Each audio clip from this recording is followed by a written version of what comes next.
Hello students, हमारे YouTube channel में आप सभी का स्वागत है।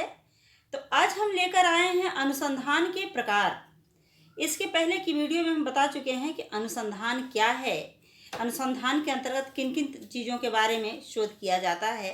तो आइए आज चलते हैं अनुसंधान के प्रकार की ओर और जानते हैं कि अनुसंधान के कितने प्रकार होते हैं। तो अनुसंधान के बारे में बता दें कि अनुसंधान के कई प्रकार के होते हैं, कई प्रकार के होते हैं, परंतु यहाँ हम 3 प्रकार के मुख्य रूप से अनुसंधानों के बारे में यहाँ पे हम आप वर्णन बताएंगे। पहला है मौलिक अनुसंधान, जिसे फंडामेंटल रिसर्च के नाम से जानते हैं। मौलिक अनुसंधान के अंतर्गत कौन कौन सी चीज़ें आती हैं? तो सबसे पहले परिकल्पना का निर्धारण किया जाता है। इसमें एक उद्देश्य बनाया जाता है और उस उद्देश्य को लेकर के अध्ययन कार्य किया जाता है, शोध किया जाता है। इस उद्देश्य को लेकर कई प्रकार की प्रक्रियाओं को अपनाया जाता है। इसमें किस चीज़ से संबंधित शोध करना है, कौन कौन सी चीज़ें तथ्य इनके अंतर्गत आएंगे, किस प्रकार से करना है, कैसे करना है, इन सभी चीज़ों के बारे में प्लान बनाया जाता है और एक परिकल्पना की जाती है। यह शोध का पहला चरण होता है। तो यह है मौलिक अनुसंधान। दूसरा है व्यवहारिक अनुसंधान, जिसे हम अप्लाइड रिसर्च के नाम से जानते हैं। अब आइए जानते हैं कि व्यवहारिक अनुसंधान अर्थात अप्लाइड रिसर्च क्या होता है। व्यवहारिक अनुसंधान के अंतर्गत व्यवहारिक चीज़ों का अध्ययन किया जाता है। इसके अंतर्गत यह बताया जाता है कि जिन चीज़ों के बारे में शोध होता है, अर्थात जो परिकल्पना हम बनाते हैं, जो उद्देश्य हम बनाते हैं, उस उद्देश्य की पूर्ति के लिए इसमें उपाय ढूंढा जाता है कि किस उपाय के द्वारा कौन सा ऐसा प्रक्रिया अपनाया जाए, कौन सा ऐसा उपाय किया जाए जिससे हमारा उद्देश्य पूर्ण होगा। अर्थात उद्देश्यों की पूर्ति कैसे होगी, इसके बारे में इसमें उपाय का शोध किया जाता है। व्यवहारिक अनुसंधान के बारे में, जैसे एग्जाम्पल के तौर पे हमारे समाज में बहुत सारी समस्याएं हैं। जैसे एक छोटी सी समस्या के बारे में हम बातचीत यहाँ पे करेंगे।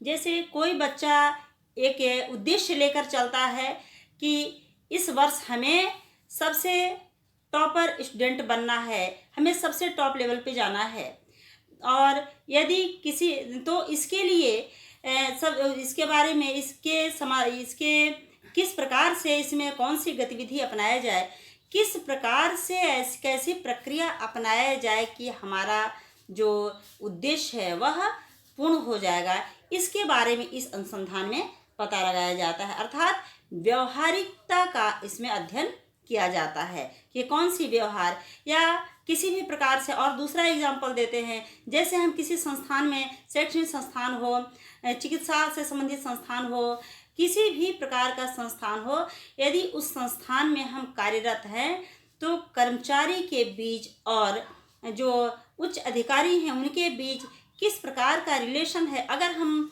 वहाँ पे अपने उद्देश्य में, जैसे पठन पाठन कार्य के लिए हम वहाँ कर्मचारी के रूप में नियुक्त हुए हैं, तो हम यदि अपने पद के अनुसार कार्य नहीं कर पाते हैं, असफल हो जाते हैं, तो हमारी असफलता के क्या कारण हैं, उसके बारे में पता लगाया जाता है। कारण जानने के बाद कि किस प्रकार से हम असफल होंगे, तो इसके उपाय के बारे में इसमें अध्ययन किया जाता है। क्या ऐसा प्रयोग करेंगे, किस प्रकार से हम अपने व्यवहार का प्रयोग करेंगे कि हम यहाँ पे सफल हो जाएंगे। अर्थात किस चीज़ में किस प्रकार की व्यवहारिकता को अपनाना है, इसमें यह बताया जाता है। तो यह हो गया हमारा व्यवहारिक अनुसंधान। तीसरा है क्रियात्मक अनुसंधान, जिसे एक्शन रिसर्च के नाम से जानते हैं।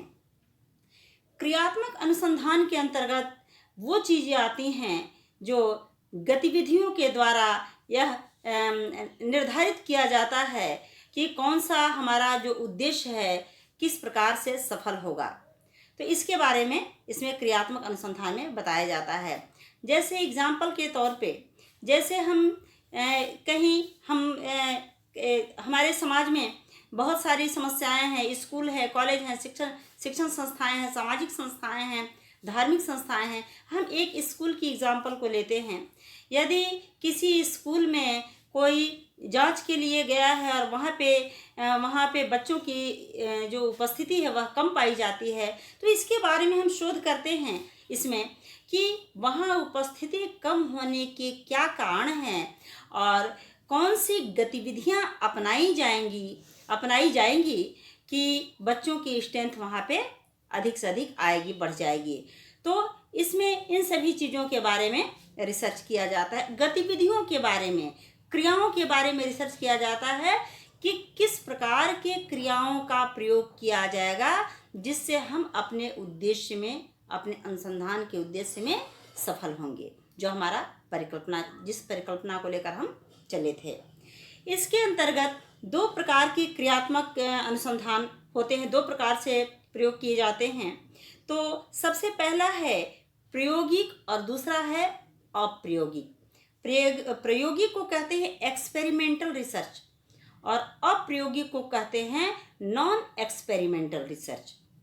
प्रायोगिक रिसर्च का अर्थ जिसमें प्रयोग होता है, नॉन प्रायोगिक मीन्स नॉन प्रायोगिक का अर्थ इसका यहाँ पे ये नहीं है कि इसमें प्रयोगात्मक प्रक्रियाएं होंगी ही नहीं, ऐसा नहीं है। प्रयोगात्मक जो होता है, जो एक्सपेरिमेंटल होता है, इसके अंतर्गत क्या होता है कि इनमें जो चर होते हैं इन पर नियंत्रण पाया जाता है और जो अप्रायोगिक यानी नॉन एक्सपेरिमेंटल जो होते हैं इनके चरों पर नियंत्रण नहीं होता है। जैसे एग्जाम्पल देकर हम बताते हैं। सबसे पहले प्रायोगिक के बारे में बताते हैं। दो है प्रायोगिक और अप्रायोगिक। तो पहले हम प्रायोगिक यानी एक्सपेरिमेंटल के बारे में बताते हैं कि प्रायोगिक क्या है। जैसे हम कोई भी प्लान बनाते हैं, कोई भी उद्देश्य मन में बनाते हैं कि हमको इस लक्ष्य की प्राप्ति करना है, तो वहाँ पे जैसे हमें डॉक्टर बनना है, इंजीनियर बनना है और भी आईएएस बनना है, पीसीएस बनना है, या कोई भी लक्ष्य मन में लेकर के चलते हैं, तो उसके अकॉर्डिंग हम परिश्रम करते हैं, उसके अकॉर्डिंग ही हम अपने अध्ययन अध्यापन का कार्य करते हैं, गतिविधियों को अपनाते हैं जिससे हमें लक्ष्य की प्राप्ति होगी। तो ये है प्रयोगात्मक। दूसरा है अप्रयोगात्मक यानी नॉन एक्सपेरिमेंटल। इसके अंतर्गत चरों पर नियंत्रण नहीं रहता है। इसमें जैसे किसी भी बच्चे के बारे में हम ले लेते हैं एग्जाम्पल के तौर पे कि कोई बच्चा प्लान बनाता है, कोई उद्देश्य मन में लेकर के चलता है कि हमें आगे चल कर के क्या करना है, हमें क्लास में अव्वल नंबर पे रहना है, या हमें आगे चल कर के क्या करना है, टीचर बनना है, डॉक्टर बनना है, क्या बनना है। यदि उस उद्देश्य में पूरी तरह वह असफल हो जाता है तब इस पर हमारा नियंत्रण नहीं है, क्योंकि वो समय हम वापस नहीं लौटा कर ला सकते हैं, उसको पुनः उस स्थिति में हम नहीं ला सकते हैं, क्योंकि वह बच्चा या तो क्लास में फेल हो गया हो या अपने किसी भी उद्देश्य में असफल हो गया।